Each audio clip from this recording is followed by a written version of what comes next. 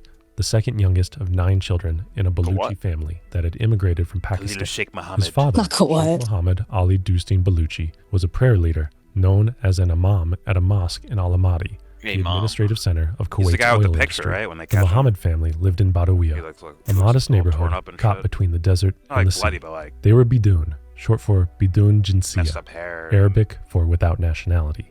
They were a stateless Arab minority, categorized as illegal residents, despite having no other country to call home. It was a fundamental fact of life that shaped young What's Khalid's going worldview. They on? were permanent outsiders in the land of their birth. Khalid was a bright student, technically I inclined wonder if this is with a all just gonna be rebellious streak. attached to. He and his like a nephew, John Abdul Kiriaka. Basit Abdul Karim, once climbed their elementary school flagpole and tore down the Kuwaiti flag, an early sign of Is there a defiance. new At 9/11 16, theory? Khalid attended his first Muslim New- Brotherhood new- desert new camp, world. where fiery speakers called young men to jihad. It was his first exposure to extremist ideology. They're going but way he over wouldn't his be like here life for long. story.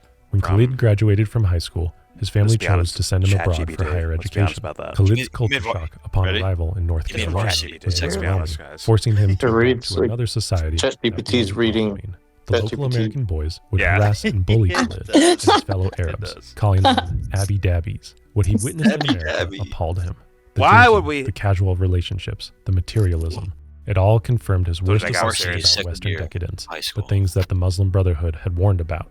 After graduating from North Carolina Agricultural and Technical State University in 1986 with a Bachelor of Science degree in Mechanical Engineering, For like a regular Khalid person, returned how to is Kuwait this a changed relevant? man. Unable to find work, he headed to Peshawar, It's- Pakistan, where his brothers had gone to Oh, support the jihad against Soviet forces occupying Afghanistan. He trained with It's them, like they got an learning assignment military and they had a tactics and minimum jihadist workout. ideology. But after the Soviets withdrew in Yeah, for 1989, sure. the various Afghan factions turned on each other, and in one of the battles, Khalid's brother was killed. That death shattered Khalid. His beloved brother, a religious scholar idolized in Qatar for his educational work, had died in a pointless battle. Another one. Nizam, the spiritual father of Khalid, jihad, was assassinated get soon the after. fuck Khalid's outta faith in the here. cause cracked. Come on, look at this Many guy. of the Arab volunteers blamed America for abandoning them after the Soviets left. Khalid was one of them. A friend of KSM's nephews later recalled the hatred for Americans. It was among every Arab who came to Afghanistan. This is so. They all thought America Yeah, had imposed this its rule screams by weird, vetoing right? Islamic rule in Afghanistan I through don't its agents in I Pakistan. don't know. In 1992, Khalid So I left just for hear my Qatar, intuitive where a red member of alerts the going ruling off of family like, arranged for a job for him "Excuse me?" in the Ministry of Electricity and Water. But he hadn't given up the fight. He established a Oh yeah, fundraising just the vibe of it. I'm throughout like, the no. collecting donations from wealthy mosque goers to fund jihadist causes, including those dreamed up The by his images family scream members. AI editing. and- KSM's nephew, Abdul Money, Basit, counting Counting money. money, Money. yeah. What the fuck? Ramzi Youssef, Counting money. was looking to stage We an got it. attack in response to Palestinian Muslims being killed by Israeli Who's forces. counting money? You counting He money? reconnected with an old childhood Shit. friend, I wish. Abdul This guy Hakim was. Murad, a Kuwaiti I was Oh, about to say the fuck. same from the thing. United States, where He's he had one brow earned his short of a commercial unibrow, pilot's bro. license. Youssef tried to Yeah, one more convince little brow Murad in the middle, that they bro. should attack the state of That'd Israel, be one but thing. Murad had a different idea, one that KSM could fund. Murad's experience in the U.S. had led him to believe that the American funding of Israel was just as much of a problem. So if Youssef was looking for a target, Murad argued that the World Trade Center was ideal, as it was the workplace of many American Jews and a symbol of America. On February 26, 1993, Say what? Yusuf's plan Come again? What? Come again? Murad constructed the bomb. Truth has been Yusuf revealed. had to execute. I've never heard that in my Wait, life before. Never. heard What? that. I heard something wrong. Yeah, well, Was what that the was that symbol of sentence? America? I don't think so, right? Fuck no. And many American Jews. Yeah. Yeah, that's what I was like. What'd you say? That doesn't sound. How Yeah, some like, people I burn don't down get coins where That they- sounds That's where their so secret weird. hideout What is. the fuck? That's where they count all their coin. Every last one of them. Exposed. Why not just go with? Oh, they view it as the financial center of, Yeah, the financial center of the every U.S. last coin. The New York within New York, as far as finance goes. Okay, we'll target that thing. That makes way more sense than that. That screams like cartoonish almost. It really does. Yeah. I wonder where these guys got that from. I wonder. You go back. Yeah, please. Go back. Let's see how they structured Afraid of it. the truth, Jordan? Huh? Afraid of Makes the sense. truth? Guess so. One brow short of a unibrow. All those All right, here we go. coins, all those socks. A Kuwaiti who had recently Sucks. returned from the United States, where he had earned his commercial pilot's license. Yusuf tried to convince Murad that they should attack the state of Israel, but Murad had a different idea, one that KSM could fund. Murad's experience in the U.S. had led him to believe that the American funding of Mullah's Israel was experience. just as much of a problem. So if Yusuf was looking for a target, Murad argued that the World Trade Funding Center was of ideal, Israel? as it was the What's that to workplace do with of the many fucking World American Trade Center? Jews and a symbol Oh, of America. The The workplace of symbol The many. workplace of American Jews. The work. Yusuf's plan Fuck the came to others. fruition. Symbol of What the America. fuck? Constructed the bomb. Is that not bigoted? That doesn't make What the sense. fuck? The plot. That doesn't make any sense. Imagine. Jordan, imagine. They targeted the Staples Center, the workplace of many African Americans. It's like, what'd you just say? Fuck. Yeah. What'd No, you- but like the idea was, hey, we hate Israel, so we're gonna target Right. Jewish Mhm. people. But how's that? I don't understand that in We'll regards go to. for the World Trade It Center. doesn't make any sense. Mm, Like, Israel's right over there. Like, That way. What did the drawing tell you? So you, Oh fuck! I didn't. The eyes, the hands. I'm wrecked by that. That makes no sense to me at all. Okay, all right, here we go. When We're the here. truck bomb eventually exploded in the basement of the World Trade Center, it killed just 6 the- people and wounded more than 1,000. 95. That attack was funded, in part, by a $660 wire transfer from Khalid Sheikh in Doha. Uncle and nephew were now officially partners in terror, and their next plot would dwarf the World Trade Center bombing. Thank you. In the God. summer of 1994, Khalid and Yusuf, along with Yusuf's friend Wali Khan Amin Shah, arrived in Manila, moving into neighboring hotels in Quezon City and setting themselves up as playboy businessmen. They frequented karaoke clubs in the Ermita district and dated local women. Okay, They huck it, discovered a bruh. dental clinic staffed with attractive female Muslims patients, don't have to set suddenly developing an themselves up unusual that. They interest in getting already their teeth are cleaned that. regularly. They're Relax, fucking man. Herberts. It's very different Will from the fucking strict, butt-fuck your pious daughter. lives they led back home. oh, But beneath my. the hedonistic facade, they were planning mass murder on an unprecedented scale. Their targets were a dozen American-flagged jumbo jets flying eastward across the Pacific. The plan, codenamed Bojinka, after a Serbo-Croatian word meaning big nose, called for 5 operatives to board different flights, assemble small explosive devices on board, set timers, then disembark at intermediate stops before the bombs detonated. If they were successful, it would kill thousands of passengers and crew members in a series of coordinated explosions over the Pacific Ocean. Project KSM and Bojinka. Yusuf spent months perfecting their bomb design in the Apparently. expensive, luxurious Tiffany condominium where they lived. The key ingredient was a readily available and inexpensive chemical in the Philippines, which could easily be disguised as contact lens solution. KSM emptied the contents of 14 contact lens solution bottles, making sure not to break the plastic seals, then refill them with the chemical.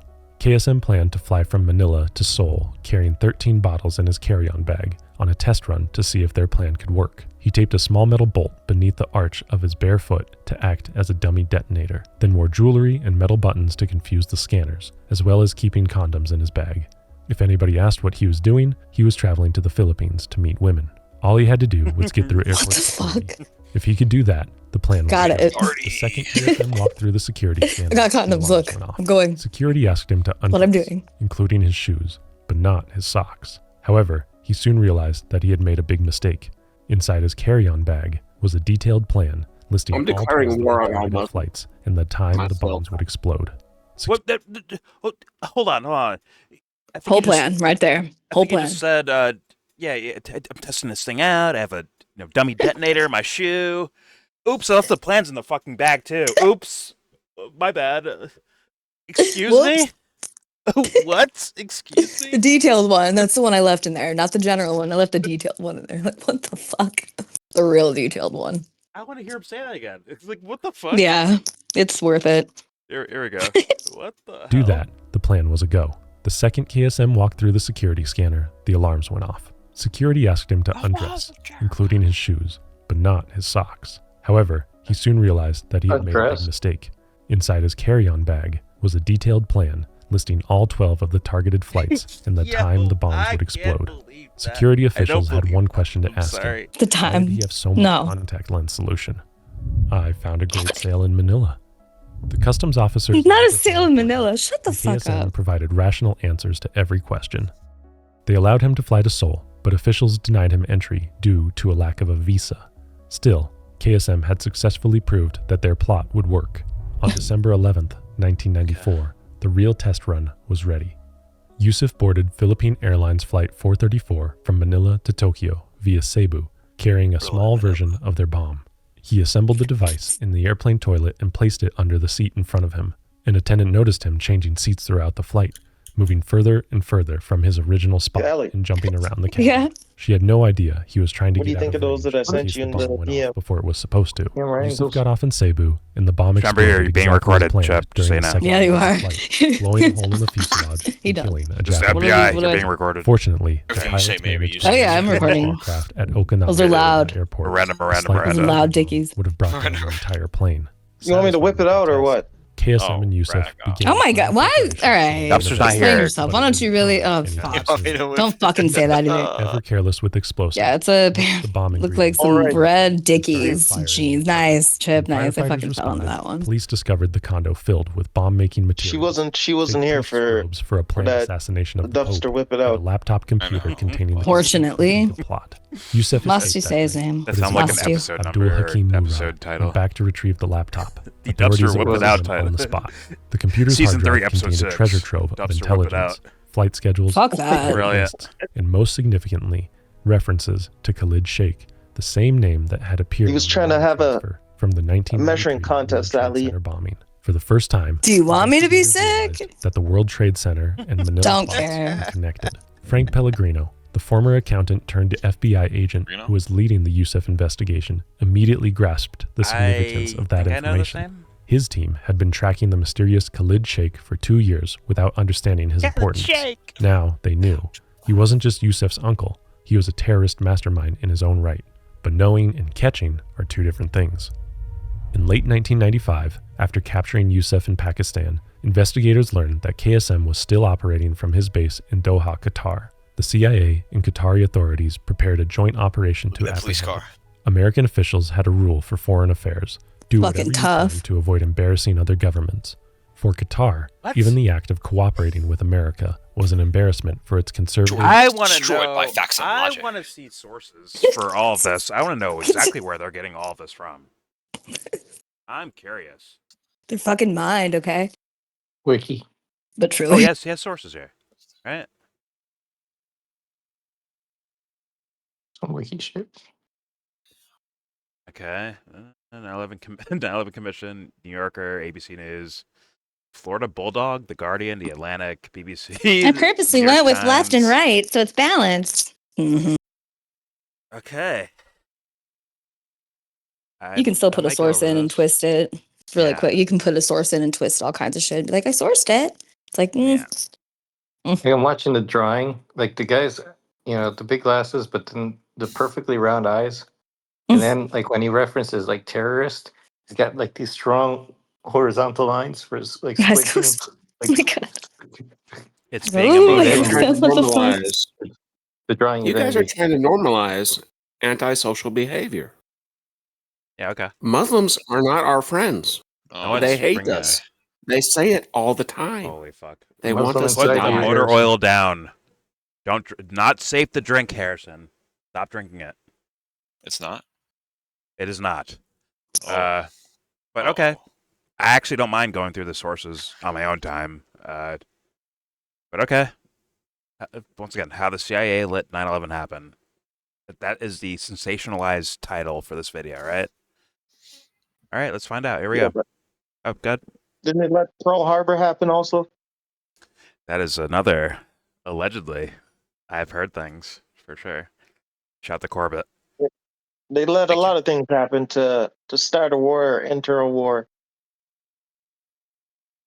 I would say it's worth questioning. Can't say I Even the know, Vietnam, but it's worth. even the Vietnam shit. Gulf we know. of Tonkin. Yeah, all these things are worth looking up as concerned American citizens, if you will.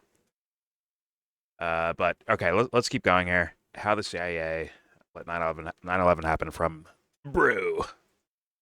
Islamist population. The Qatari government was modernizing the country, but it didn't want to do too much too soon. The White House and CIA wanted to stage a snatch and grab for KSM, catching him off guard and dragging him back to New York to face trial.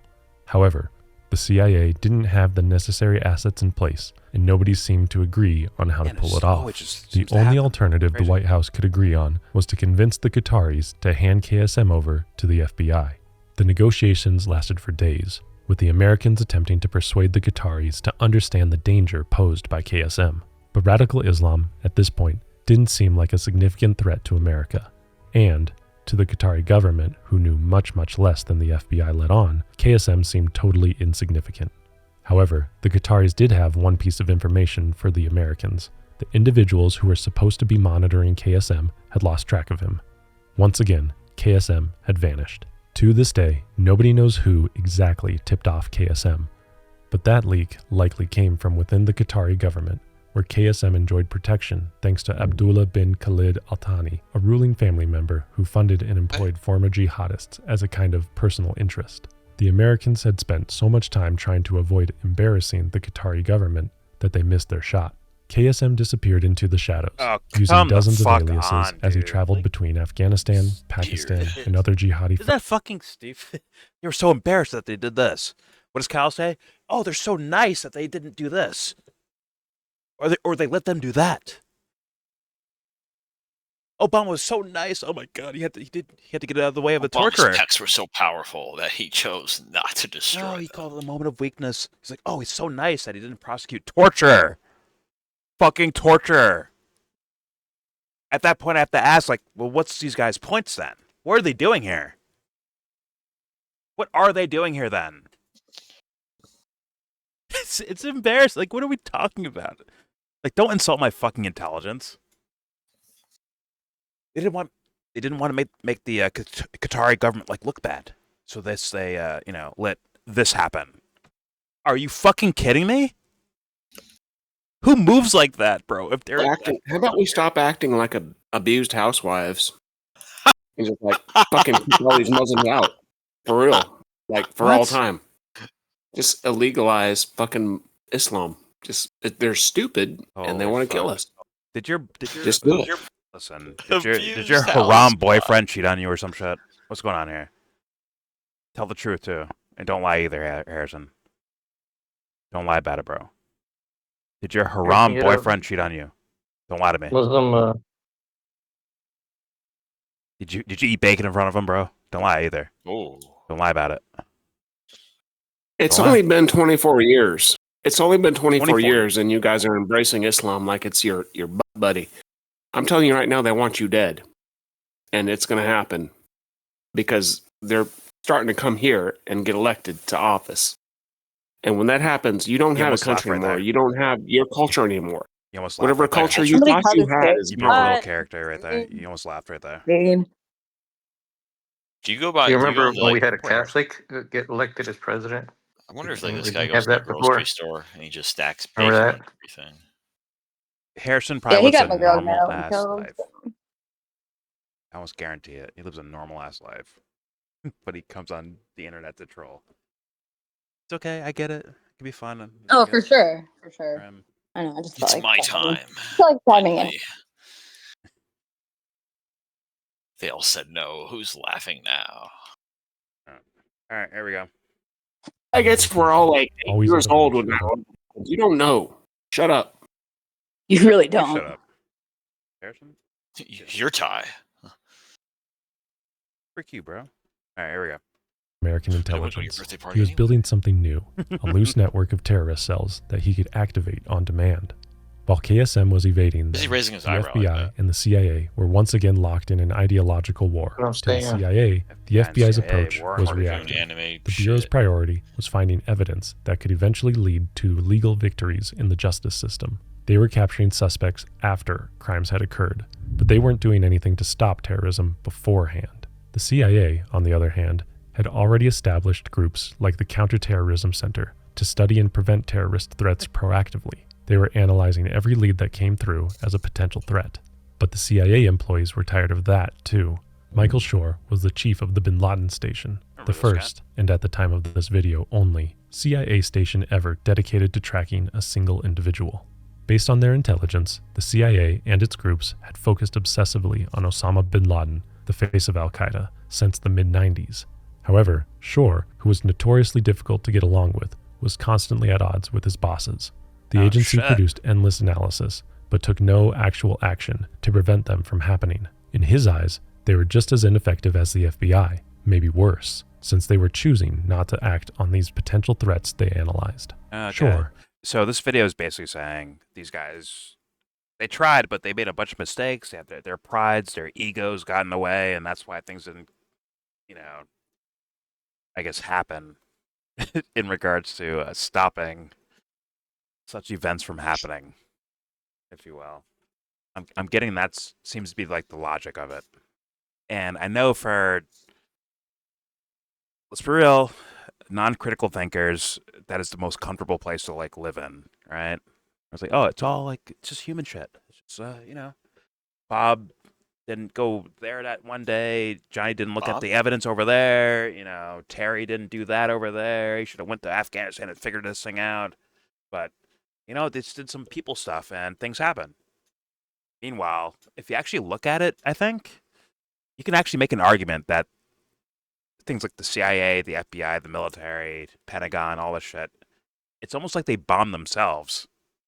It's almost like they bombed themselves. Mhm. If you actually look at it, as far as the events of like, how the fuck did these guys get in the position to be able to do this type of stuff? Yeah. In a way, you Bomb the can say, World Trade. like, yeah, you bombed yourselves. Everything that had God. them involved in the conflict was something being bombed or them bombing.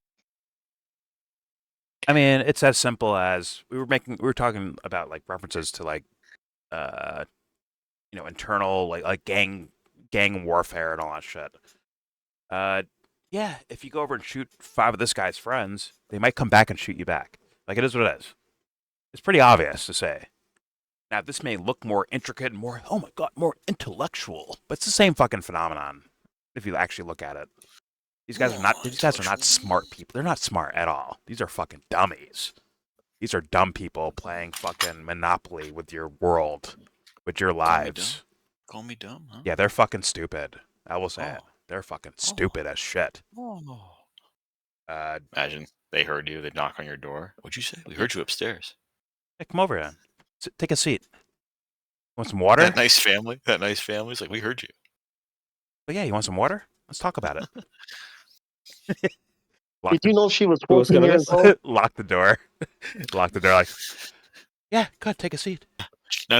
Not going Now anywhere. you can't leave. Now you can't leave. Now you can't leave.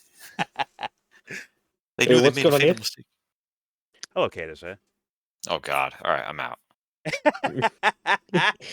I'll text you, Hey, Jordan. just the record that I got summoned. Where are you James. trolling? He actually left this. I just got to tell him I got summoned. I would ask. I'm recording right now. I'm actually recording right now. I would ask you how Okay. your job training went, but don't even say it. Are the Muslims behaving better in England right now? God, dude. Oh, I don't know God. anything here is so unfortunate, bro. But don't worry, he's trolling, ladies and gentlemen. I think he's trolling. My honest opinion. Either way. I'm not here. I'm not here to mention anything about seasoning or the person who's behind the seasoning. Just for the record. Oh my god. Listen, YouTube, if you have meat, hide it because this fool wants to season it. Just so you know. So hide your meat. This guy might try to seize It's run by Indians, so you're gonna have to talk about Indian shit. They No, don't care it's about all of Muslims so much. It's all of them. Modi is Hindu, so we're safe. Oh my god. Either way, when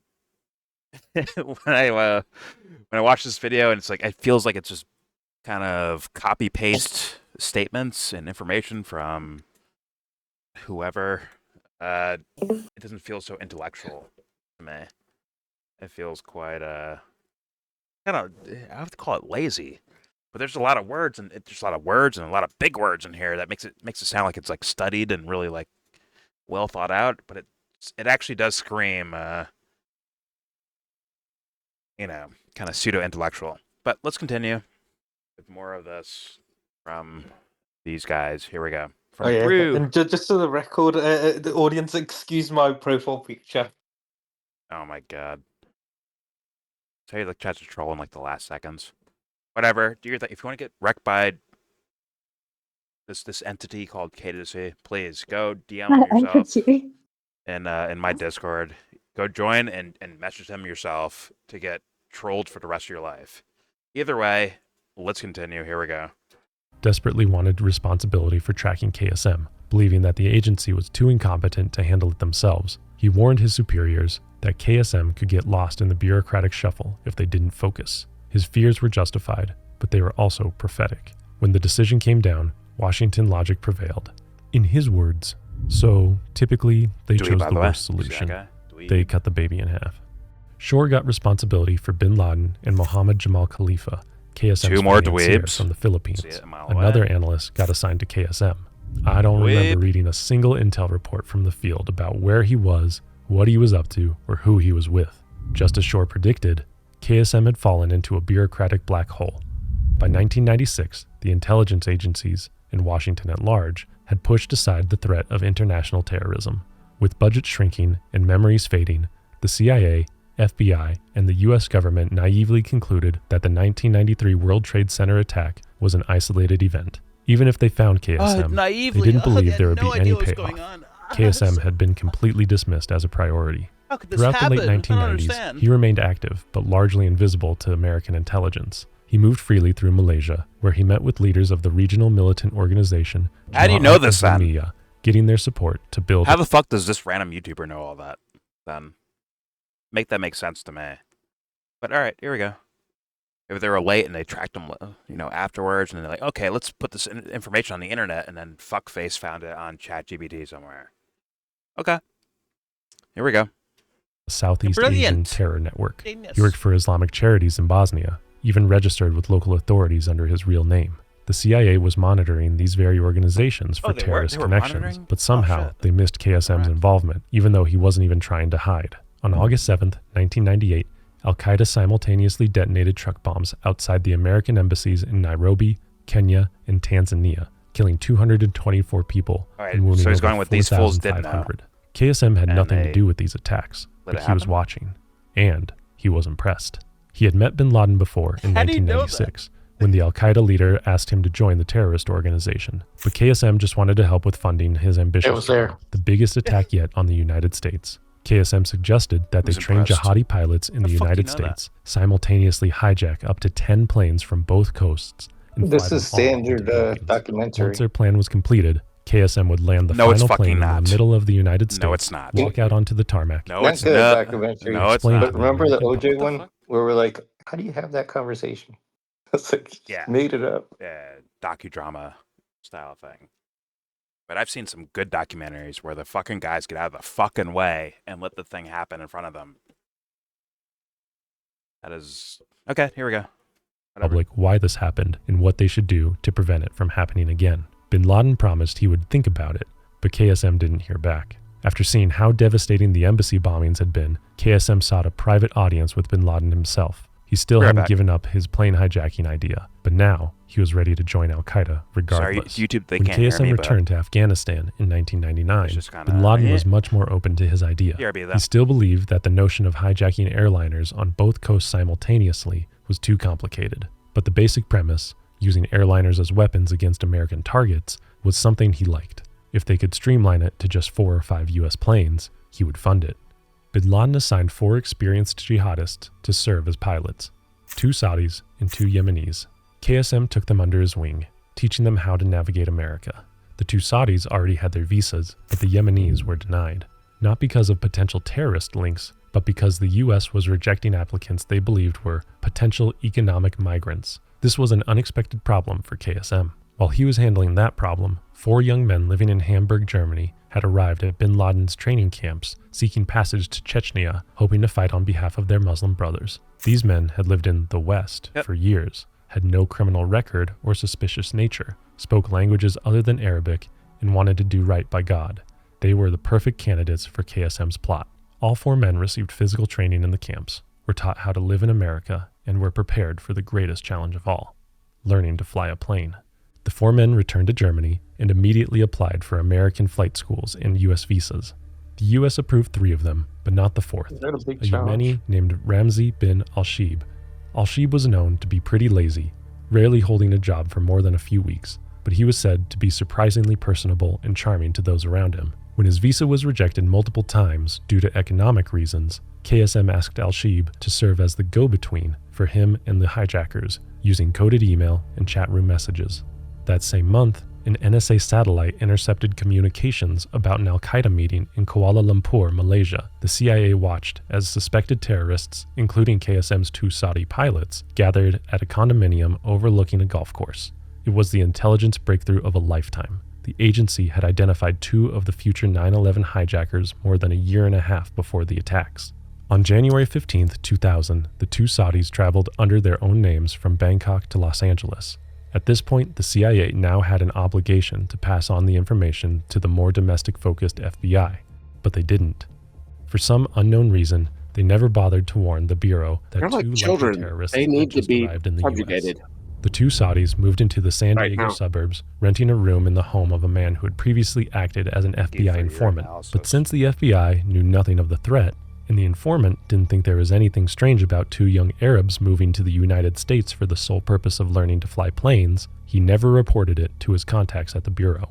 The Saudis weren't hiding. They were living openly under their real names, preparing for martyrdom, knowing the U.S. would not think to look at them. By the summer of 2000, the plot was in motion. The Hamburg pilots arrived in the United States and enrolled in flight schools. KSM sent money through his nephew, Ali Abdul Aziz Ali, operating from Dubai. The operatives communicated through coded emails and innocent-sounding phone calls, but the warning signs were everywhere. Throughout 2001, like the a FBI child. received Like, multiple no one's warnings got- that it hadn't investigated. I don't know An enough FBI to agent say in whether Phoenix this is- sent a memo about suspicious Middle Eastern. I don't know enough to say whether this is right or wrong. It's just more so the idea of that it feels like it would be a threat if it wasn't this, exactly. If there's something weirder about it, more conspiratorial, if you will. It feels like, based on, forgive me just for my intuitive sense of things, but the voice, the stylized art of the channel itself, that it'd actually be like, personally, like threatening if it wasn't something, quote unquote, analytical and scientific, if you will. If it's outside of that, they might like shit their pants, actually, because it like might break down maybe the structure they built for the way the world works. I worry about that. I'm just saying. I'm just considering that. Although they might just go with, oh my God, the CIA purposely let it happen, right? I think is, yeah. Like see how the title implies how the CIA let 9/11 happen? That implies something, right? But I think that what they actually mean is their incompetence let it happen. They fucked up, and it happened. We were in Afghanistan for 20 years. Oops, by accident. We let it happen, right? Yeah. Oops. By accident. Oops. Which screams to me pseudo-intellectuality because you have to consider all types of different variables that they're just leaving out. I think they were doing their best. I can't say They that. just I can't say that. they were trying. I mean, right? Like this is like they were trying to stop them, but these things happened. They're explaining it. Well, oops. Yeah, but it's like the oops just, if you actually follow the oops all the way down the rabbit hole, not saying you're saying this, I'm saying like from the documentary's perspective, if you follow the oops, it's like, yo, The CIA, FBI, Pentagon, they bomb themselves. If you follow the oopsies all the way down the fucking line. Like, you essentially bombed yourself. Because these are like, there's moments where it's like, okay, you can't foresee what's going to happen, but in these cases, you can kind of see what's going to happen. Right? Like, oh, we gave this weird dude that does corrupt shit. We gave him a shit ton of money and weapons and logistics and intel and resources. We gave him all this shit. Oh, fuck, he turned on us.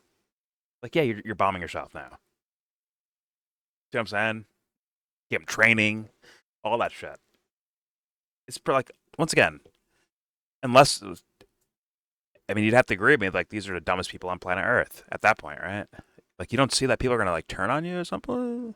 Well, it won't be me. It'll be my future, not predecessor, but my person that will take over my job. It'll be their problem to deal with.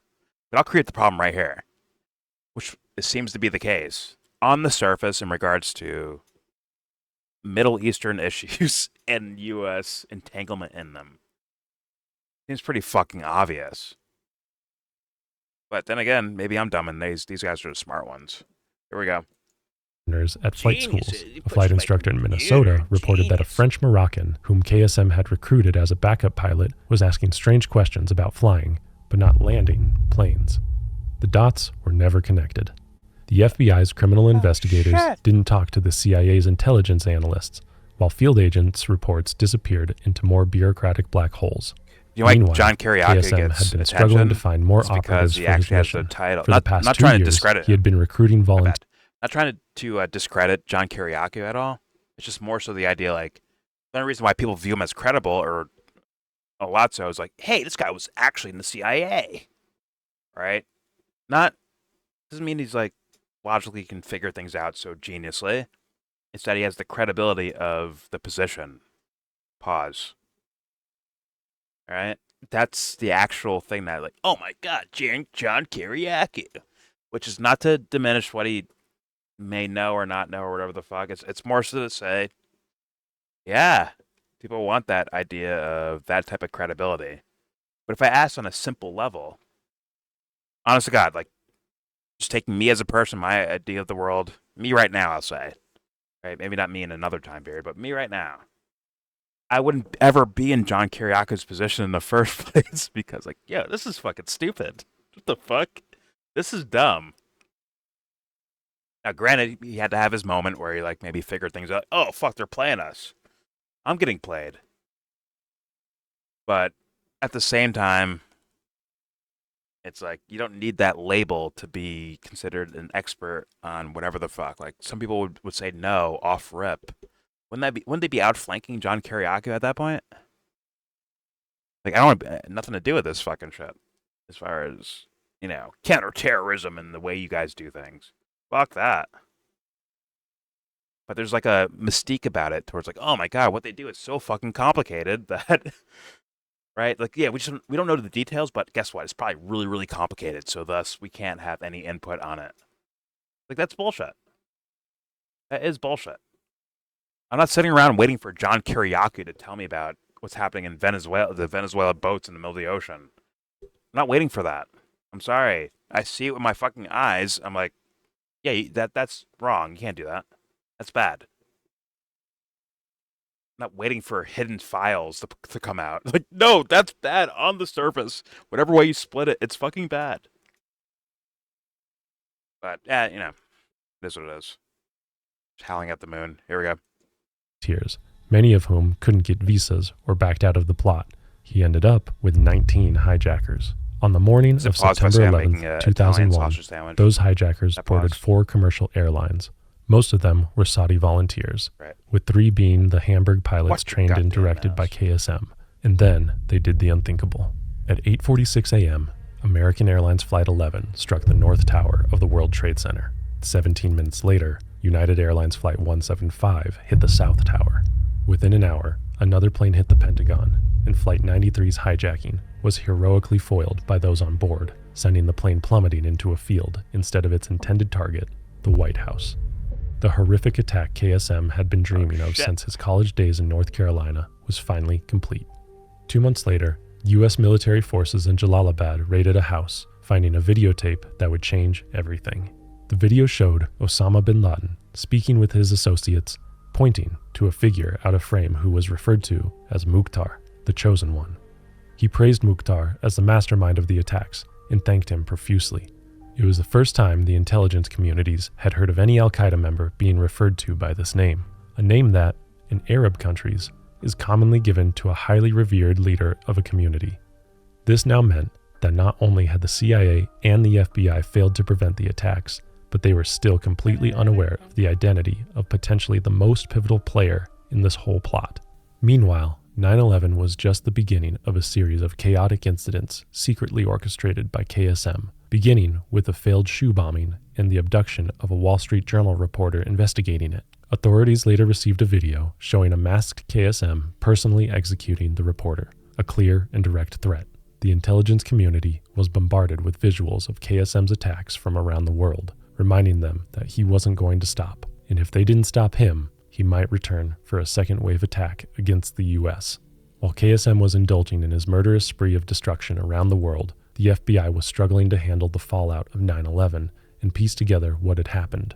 After the attacks, thousands of leads poured in every hour. Suspicious characters at flight schools, Middle Eastern men acting strangely, half-remembered conversations that suddenly seemed significant in hindsight. The FBI's terrorism investigators, accustomed to handling a few dozen cases at a time, were drowning in information, most of it false reports, and getting nowhere. One investigator recalled the struggle. "You were overwhelmed by it. We'd get an overnight cable about a bomb plot at 6 a.m. from NSA, and then by 8 a.m. it'd be processed and it'd be nothing." The ongoing bureaucratic warfare amplified the chaos. The CIA, stung by public criticism that it had failed to prevent 9/11, fought to maintain control over terrorism investigations abroad. The FBI insisted on its legal jurisdiction over crimes against Americans. Foreign intelligence. Who was doing that? Public cry out about the CIA in regards to 9/11? Come on. Who was actually doing that? It's like your chat GPT fucked up on you. It glitched on you or something. That's not a fucking thing, my man. I'm sorry. Where's the goddamn CIA at? Like, no one's fucking asking for that shit, bro. Come on, son. They'd be yelling at Bush. But yo, Bush, what the fuck you do, bro? At best. Fucking CIA. Get the fuck out of here. Here we go. It's just like...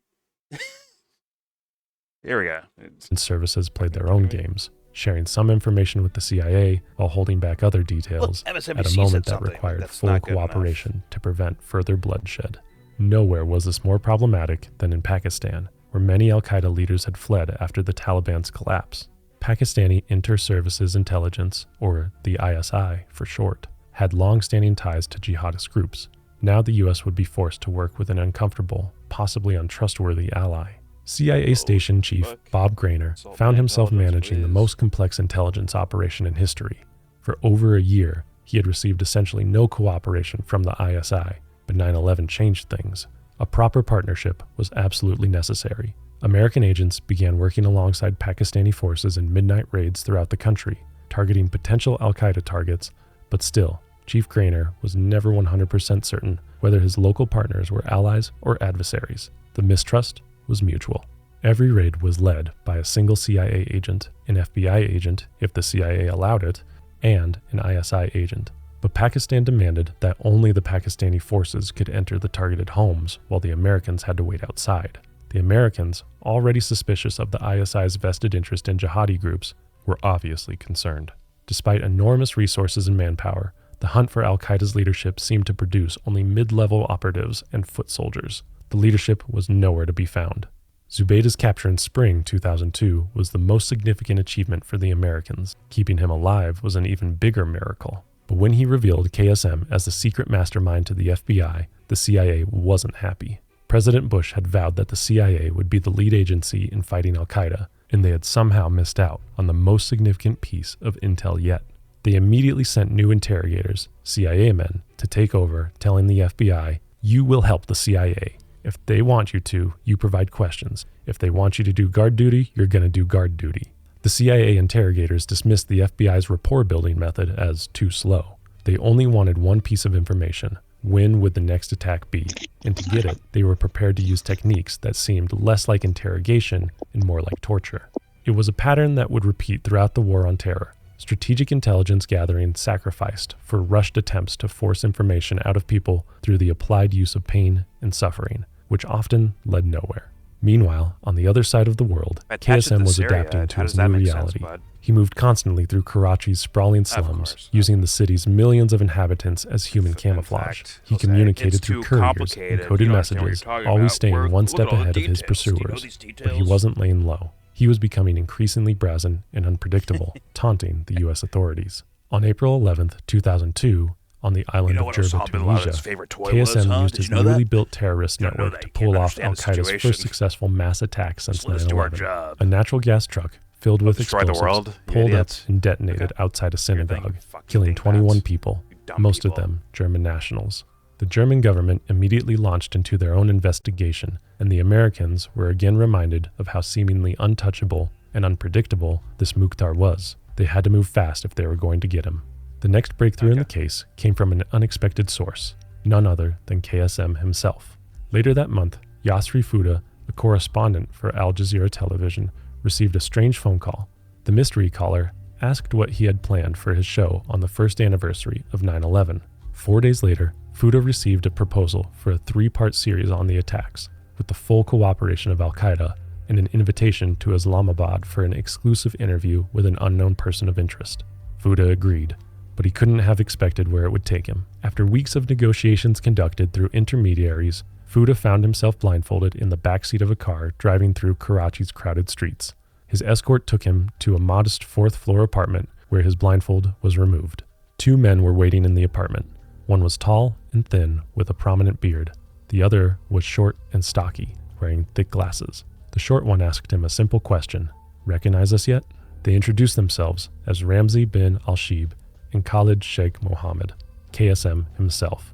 They both claimed to be the masterminds behind the September 11th attacks. The CIA had known of bin al-Shib, but, much like KSM in the early years, they apparently had no reason to believe he had a significant role in the attacks. For 2 days, KSM and bin al-Shib gave Fouda the interview of a lifetime. KSM proclaimed himself the head of al-Qaeda's military committee and the leader of the 9/11 attacks, boasting the whole thing had been his idea. Bin al-Shib introduced himself as KSM's deputy. They went into detail about how they planned and pulled off the attacks, even revealing the original plan for 9/11, crashing the planes into nuclear facilities. The only reason they changed course, in their words, was fear it would get out of control. You do not need to know more than that at this stage. And anyway, it was eventually decided to leave out nuclear targets. For now.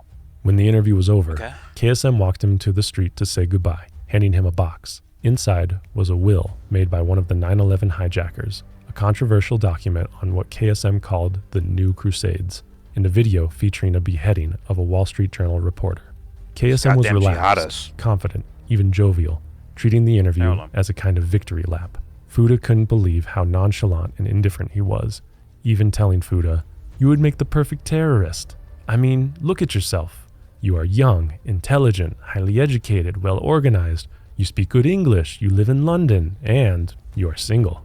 Fouda returned to London with a detailed account of KSM's role in the 9/11 attacks. When he briefed Al Jazeera's senior editors about the interview, they were so stunned that the station's chief immediately contacted Qatar's ruler, who passed the information to his friend, CIA Director George Tenet. Tenet informed his senior staff of the good news, telling them that his personal friend, the Emir of Qatar, had given the CIA an amazing gift. After 2 years of hunting, the CIA finally had a lead. The Al Jazeera interview confirmed KSM was based in Karachi and provided unprecedented first-hand insight into his role as the architect of 9/11. But it also revealed how comfortable he had become, how confident that American intelligence couldn't touch him. His arrogance was like a taunt to the West. Throughout 2002, with leads obtained through other investigations, Pakistani and American forces conducted a series of raids across Karachi, but they often led to empty apartments and no intel. The Americans were growing increasingly frustrated. Every failed raid just gave KSM more time to plan his next attack. In fact, Karachi was considered a very challenging city to find hidden terrorists. It had a reputation for kidnapping and murder, in Karachi's overbuilt real estate market provided endless hiding places for those with cash and connections. In August 2002, the FBI arrested Abdul Samad Din Muhammad, a brother-in-law of KSM. He told them that Ali Abdul Aziz Ali was in constant contact with his uncle, KSM, that he had a continuous stream of Arab visitors from Pakistan at the airport, and that he had been in an inexplicable rush to leave the UAE days before the 9/11 attacks. FBI agent Jennifer Keenan figured that the best way to reach KSM might be through his nephew. Ali had served as the 9/11 pilot's financier, transferring hundreds of thousands of dollars to the hijackers in the United States. The FBI had obtained intel that Ali was operating out of Karachi. This was their chance. Agent Keenan took the information directly to the CIA's lead officer in Karachi, hoping to establish an alliance, interrupt the financial supply, and track it straight to its commanders, including KSM. But the CIA supervisors had never heard of Ali. No matter how much she tried to explain his significance, she couldn't convince the CIA to investigate. "We hunt terrorists, not financiers." The CIA ended the conversation on the spot. In September 2002, neighbors complained about excessive traffic to a house in Karachi's Gulshani Iqbal neighborhood, prompting a raid by Pakistani forces. They captured a Saudi man leaving the house, Mohammed Ahmed Rabbani. While he resisted speaking, his driver proved surprisingly talkative, claiming Rabbani and his brother managed several safe houses used by Arab fighters. He provided addresses for other safe houses, including one on Tariq Road, where authorities found Rabbani's brother, along with 2 men, 2 women, and 3 children, as well as 20 carefully wrapped passports and almost 24 Sega game consoles that someone had converted into detonators for bombs. The passports were for members of Osama bin Laden's family, none of whom were inside the home. 2 of the children said that their father's name was actually Khalid Sheikh Mohammed. Nobody within the house knew where KSM was, but they were aware of large groups of Arab men at an upscale part of the city, and that they were well armed and cautious. The authorities believed one guest house in particular may have contained KSM. The target house in question had been rented out 2 months earlier, with the men inside coming one by one over a period of 2 weeks, carefully evading detection. They hadn't left for a month, having food, weapons, and supplies brought to them. The ISI contacted the Americans, immediately organizing an operation for the next morning, a rare sign of trust between the 2 countries. When the FBI agents arrived, they were instructed to sit tight while the Pakistanis babysat the house. After dawn, the ISI managed to intercept the caretaker on his way back from morning prayers. He told the authorities that the entire top floor was filled with Arabs who had overpaid on the rent and lived there for 2 months straight. When the sun rose, the soldiers stormed the building, engaging in a brutal gun and grenade fight for hours. 2 gunmen were killed, while 3 policemen and 2 intelligence agents were injured, but they had secured the building. They searched every room, one by one, but found no sign of KSM or any other notable target. Then, in a storage space, hidden under a stairwell, they found him, Ramzi bin al-Shib, the man who weeks earlier had declared himself the deputy of the September 11th attacks.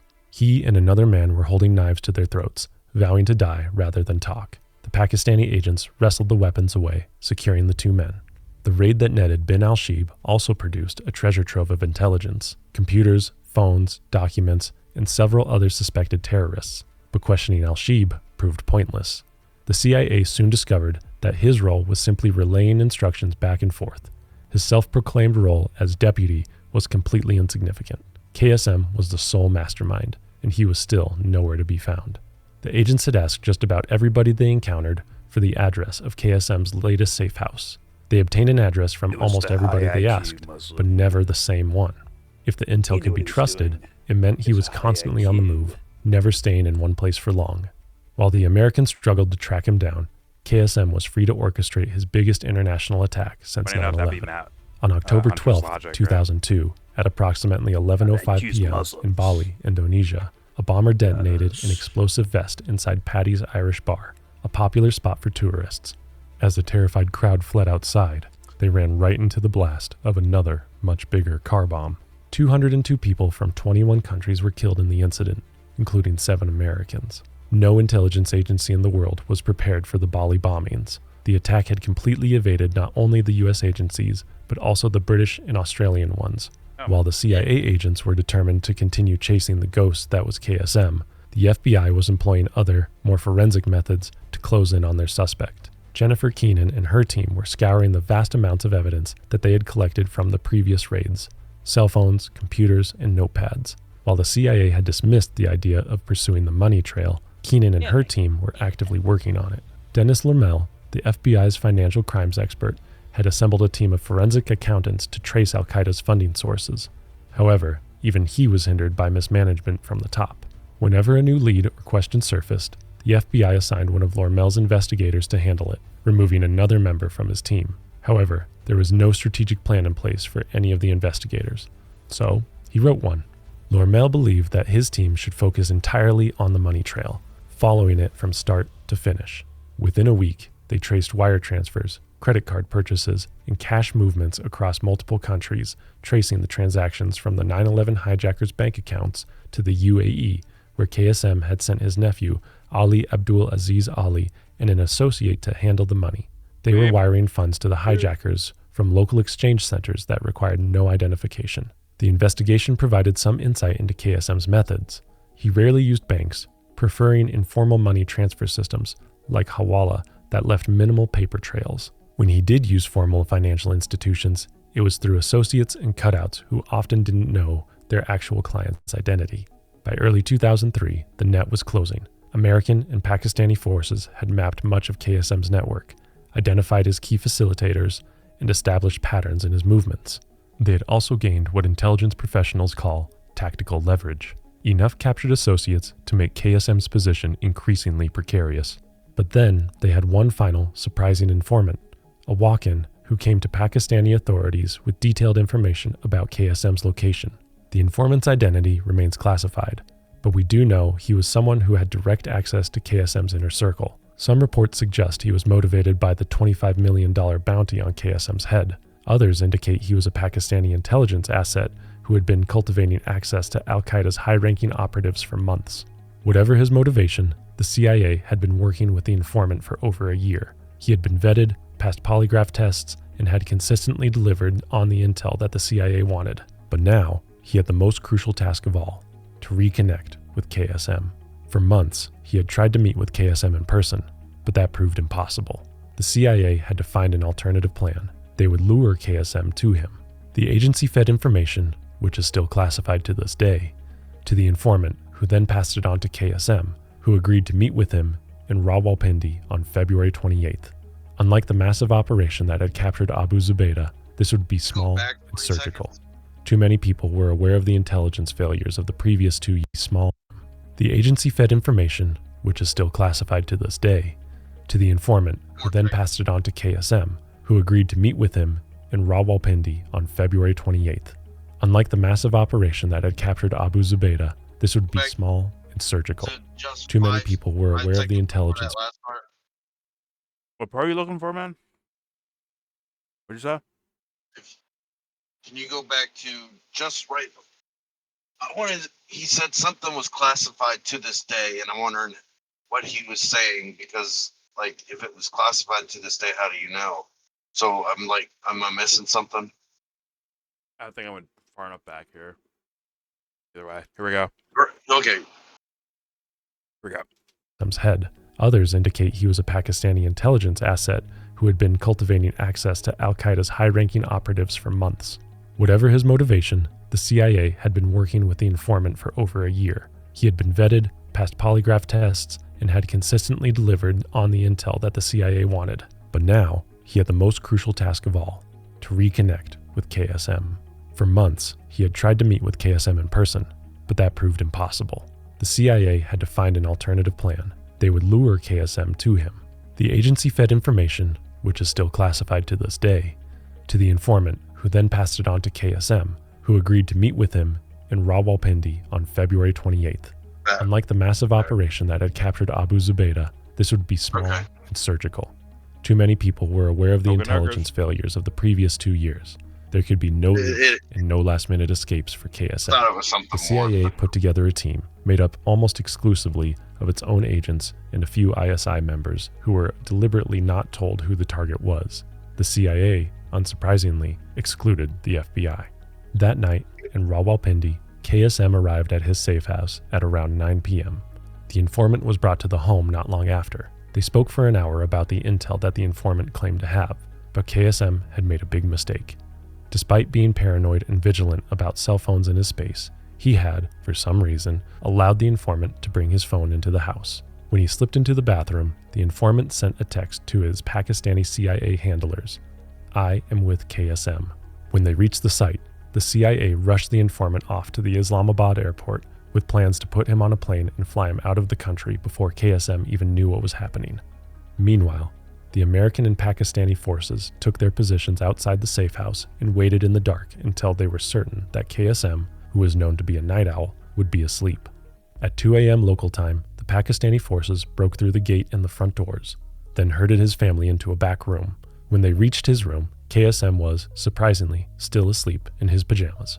When he woke up, he was so groggy from his sleeping pills that he offered to compensate the Pakistani soldiers if they let him go free. "Why are you doing this for the Americans? If it's money, I'll give you what you want." CIA Director George Tenet was at Camp David for a series of weekend meetings with President Bush and other Honey's advisors. neighbor. He had been asleep when the attack took place, but woke up to the sound of the ringing telephone. It was good news. It's so hard Their to agents believe, had man. successfully It really is. taken KSM into custody without firing a single shot. The man who So had hard to orchestrated believe. It 9/11, really is. the abduction and murder of an American journalist, an attack on a Tunisian synagogue, the Bali bombings, and multiple other foiled plots, was finally caught.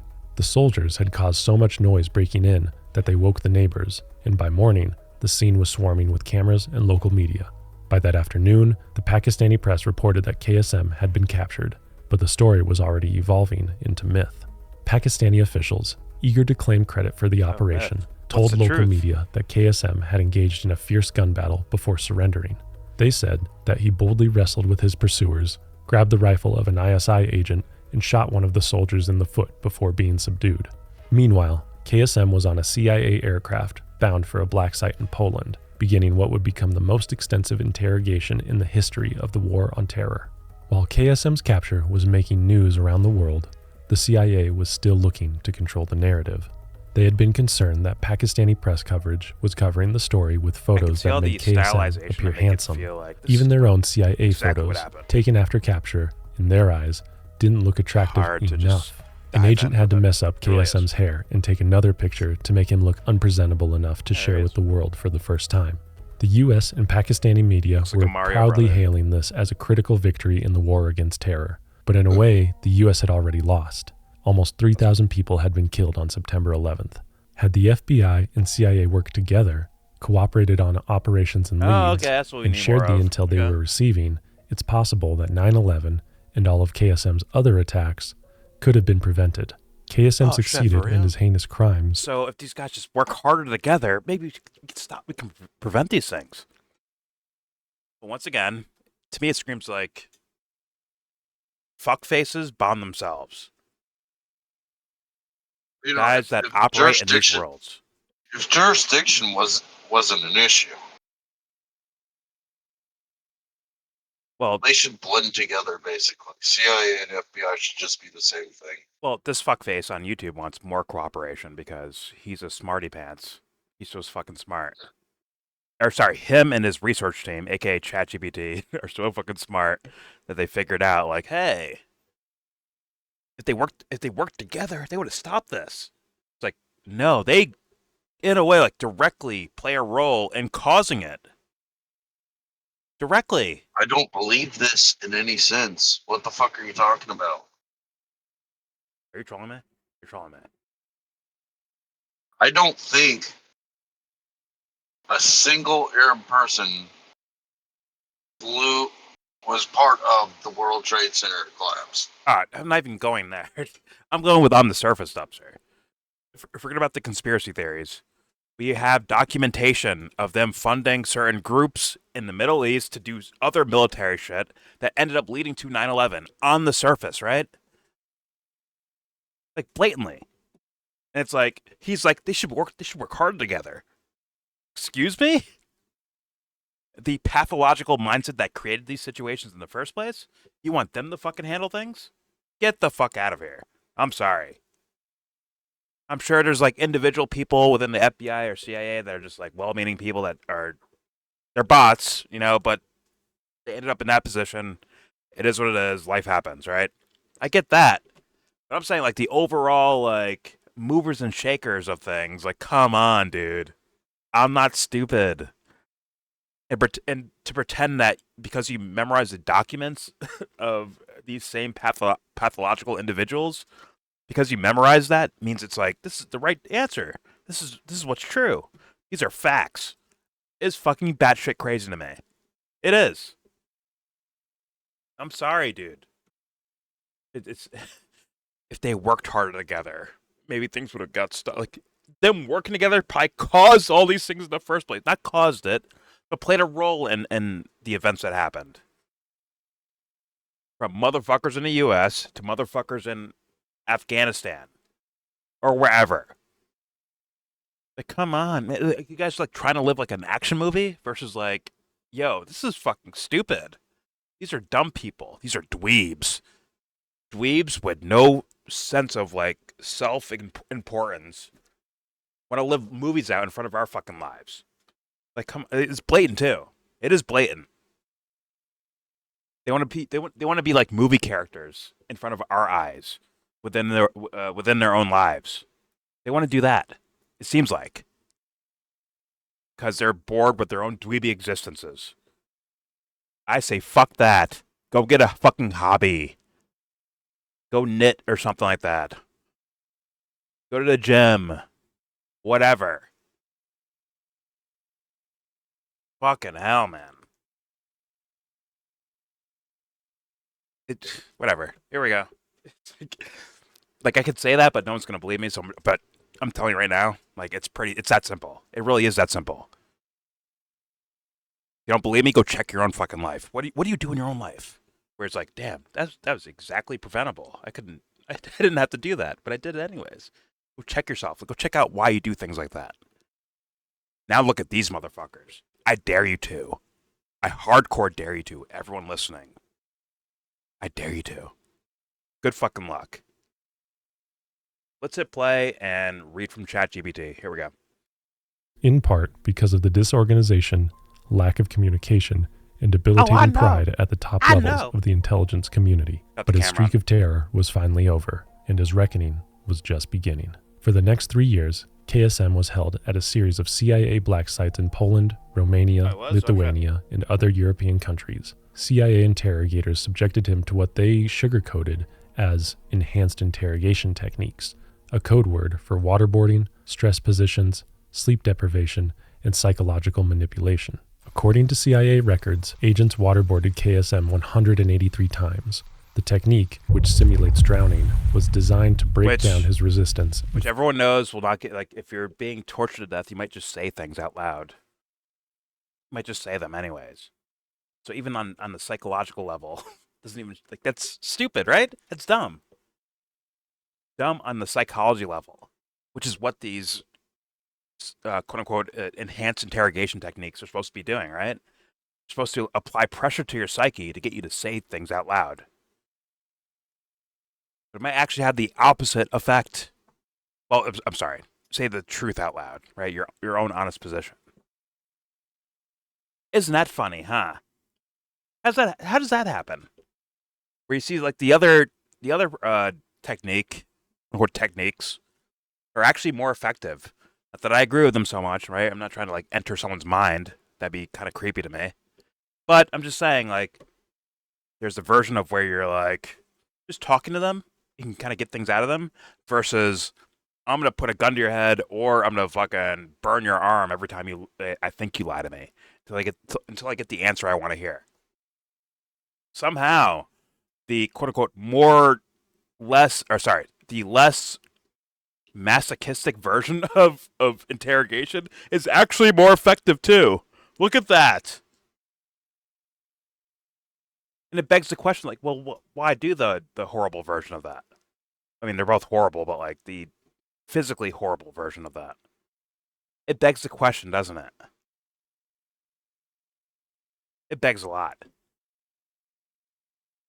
Once again, I'll say this again for the chat or anyone else. Trump had a cushy life. Extremely cushy life. Oh no, but he had some money problems. What? He was going to only be like a 500 millionaire? Oh fuck, wow. Fucking torture. What is that little seed in that guy's mind to where he's like, I want more? If he's seeking more money as being in regards to being in office. Or the darker question, what if it's not about money of why that guy might enter office? Now, that's a scary one. Good luck. Good fucking luck. As they look at you as chumps, and no one's thinking about what they're thinking about. Or they're trying to figure out what they're thinking about. Yeah. But don't worry. Let's continue. ChatGPT has the answers. Here we go. Forced him to reveal Al-Qaeda's secrets. Whether it is ever justified or even effective as an interrogation tool remains a matter of fierce debate. KSM eventually provided information about planned attacks and Al-Qaeda's structure, but he also made false confessions and led investigators down numerous dead ends. In March 2007, it's also after wrong, 3.5 years right? in CIA custody, officials transferred KSM to the military detention facility at Guantanamo Bay, Cuba. There, he faced a combatant status review tribunal, a military panel tasked with determining whether he qualified as an enemy combatant. KSM's appearance before the tribunal was his first public statement since his capture. The transcript, later released but heavily redacted by military censors, revealed a man who had transformed captivity into a piece of theater, thrilled and gleeful that the U.S. authorities had been chasing his lies around the world while he knew the truth. Wait. So, you tortured this guy, right? But you didn't get it, like... But then you redact it, so you torture this guy for information. And then you redact the information you get from him. Because you knew better. The guys that are torturing this guy, they know better somehow. That's not me saying this guy's a good guy at all. It's just saying, like, these guys are saying, like, we're better people. We're good people. So we're going to torture to get information, and we're going to fuck that up too. But also, we're going to redact that information. Oh, genius. Brilliant. Now, once again, I don't need to know the idea of like what is effective when it comes to interrogation methods. I can at least say like that's stupid, right, guys? That is dumb. Blatantly dumb. It's a funny thing when people feel like their stupid fucking actions are immune from reality. Like, oh, yeah, if I do this, I'll get away with it. And watch the dumbness proceed from there. You fucking watch. You watch it happen. Unless you have someone, with some integrity, honor, care. But if people feel safe, yeah, I could whatever. I can let this go by. It's all good. It's all good. Nothing will happen from it. It's all good. Watch the dumbness proceed from there. Because they haven't earned themselves yet. Borrowed ass shit. Not earned. Not real. Plastic fucking dolls. Paper walls, shout the metric. Here we go. Was responsible for the 9/11 operation from A to Z. He then proceeded to claim responsibility for 31 terrorist plots and attacks, ranging from the 1993 World Trade Center bombing to the planned but foiled assassination of Pope John Paul II. Some of his confessions were clearly accurate. Others seemed designed to inflate his importance or mislead investigators. Legal experts noted that the extreme interrogation he had endured made it virtually impossible to separate truth from fiction in his statements. The confession, nonetheless, provided unprecedented insight into Al-Qaeda's operations and KSM's role as its chief operational planner. It confirmed what investigators had, eventually, suspected, that he was far more critical to the organization than Osama bin Laden himself. In February 2008, a military commission at Guantanamo formally charged KSM and 4 co-conspirators with war crimes. The charges carried the death penalty, but the case quickly became mired in legal challenges over the admissibility of evidence obtained through torture. Pre-trial hearings dragged on for more than a decade, becoming a symbol of everything that had gone wrong with America's approach to terrorism prosecutions. Multiple trial dates were set and postponed, with defense attorneys arguing that the CIA had so brutally tortured their client that he could not receive a fair trial. That legal stalemate continued through 3 presidential administrations. In July 2024, military prosecutors reached a plea agreement with KSM and 2 co-defendants. They would plead guilty to conspiracy and murder charges in exchange for life sentences, avoiding the death penalty. But Defense Secretary Lloyd Austin revoked it just 2 days after its announcement, insisting that the 9/11 case should go to trial, giving victims' families and the American public their day in court. Over the next year, that decision was overturned Anyone and hear about reinstated. that? Anyone hear about that? I didn't hear about that. Anyone? Hey, you choose. Hey, man, you won. You chose life over a death penalty. So that means you're telling the truth now, because you got a plea deal. This is the fucking dumb fuck world we live in. Here we go. Let's continue. Leaving the case in a state of legal limbo. As of now, nearly 22 years after his capture and 24 years after 9/11, Khalid Sheikh Mohammed remains at Guantanamo Bay, his case unresolved as of this video. Ultimately, KSM's victories are not limited to the horrors of 9/11 and every other crime against humanity that he has committed. It was also everything after. His case has exposed the cracks in America's justice system and bureaucratic investigative agencies. The CIA and the FBI exist with the same goal: to protect American citizens from threats, domestically and abroad. Yet, their repeated inability to work together while hunting those responsible for some of the biggest terrorist attacks in history may have allowed thousands of innocent lives to be lost. In 2000, So that's their goal, but because they didn't cooperate with each other, that's why things went bad. Like, that's embarrassing of a statement to say, man. Did these fools sell fucking cocaine into Americans? What was that for? What the fuck was that for? That's the CIA. FBI, I mean, there's been some allegations. I mean, they openly killed Fred Hampton. Allegedly Martin Luther King. Allegedly played a large role in the drug trade in America. I mean, in modern day, you have Charlie Kirk. You got that right now. In Epstein, you have Charlie Kirk and Epstein. To this, like, right now, happening right now. But damn, if they work with the CIA, things would be much better. Their whole goal is to protect Americans. Thank you, cartoon character that stole this, that Grok wrote. Fuck. Embarrassing. And fucking embarrassing. The National Commission on Terrorist Attacks upon the United States was formed to investigate this breakdown between agencies. They released a report 2 years later. In the public statement, it read, "We recognize that we have the benefit of hindsight, and since the plotters were flexible and resourceful, we cannot know whether any single step or series of steps would have defeated them. What we can say with confidence is that none of the measures adopted by the U.S. government before 9/11 disturbed or even delayed the progress of the Al-Qaeda plot. This was a failure of policy, management, capability, and, above all, a failure of imagination." Oh, wow, Thank you for watching. If you would like to show appreciation... No. Okay. What a weak fucking documentary. Very weak. I don't know. It's like simple logic, like dumb guy logic things, where it's like, okay. Let's say you guys fucked up during 9/11, right? And you, by accident, the thing happened, behind your backs or under your nose, if you will. Okay, fair enough. But what about Iraq? What about that? Why did we go to war with Iraq after that?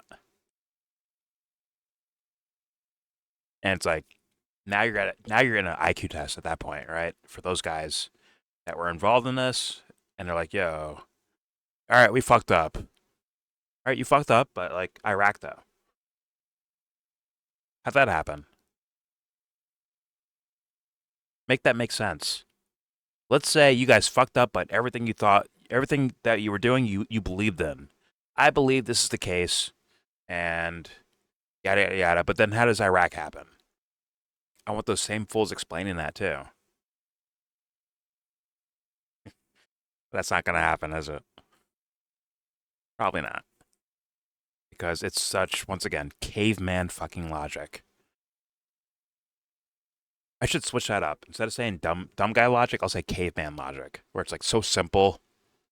Motherfuckers with no real society going around them can like think about, like, ask that question. Let's call it that. Caveman logic. How'd that happen without you like putting up a big fuss?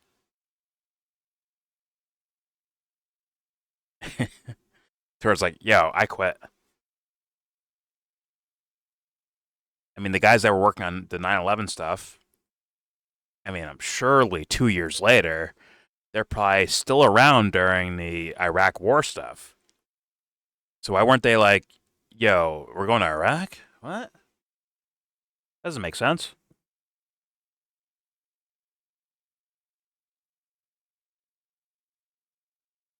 This is why you let Grok write your stories for you. All right, there's your video. Please subscribe if you feel like. Comment, agree, disagree. Tell me what you think in the comment section.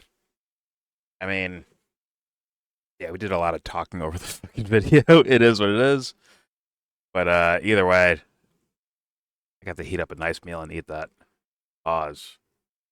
And watch a lukewarm documentary, at best lukewarm, where actually it's kind of a clickbait title. How the CIA let 9/11 happen is a very clickbaity title because it implies one thing, especially with people's thoughts about 9/11 typically. But, oh my God, 9/11's an inside job, right, on the internet. Now this guy's on the internet saying how the CIA let it happen. But then you look at it, it's like, oh no, it's because they were so incompetent or they made a mistake and they didn't work hard with the FBI. If they worked together, they would have stopped 9/11, is apparently the logic of this documentary.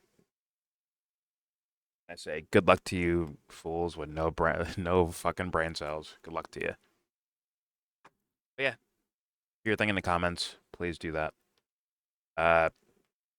Don't forget to share support. Hopefully donate to all the links in the description box. Also, please check out the Discord link if you want to join that. We are in that Discord right now. So please join up if you feel like. All opinions are welcome. And obviously, everything I showed you in this video will be linked in that same description box for you to look at on your own and come up with your own conclusions. All right, at least something to think about, right? Some information to think about. Please do so. And with all that said, give this video a thumbs down.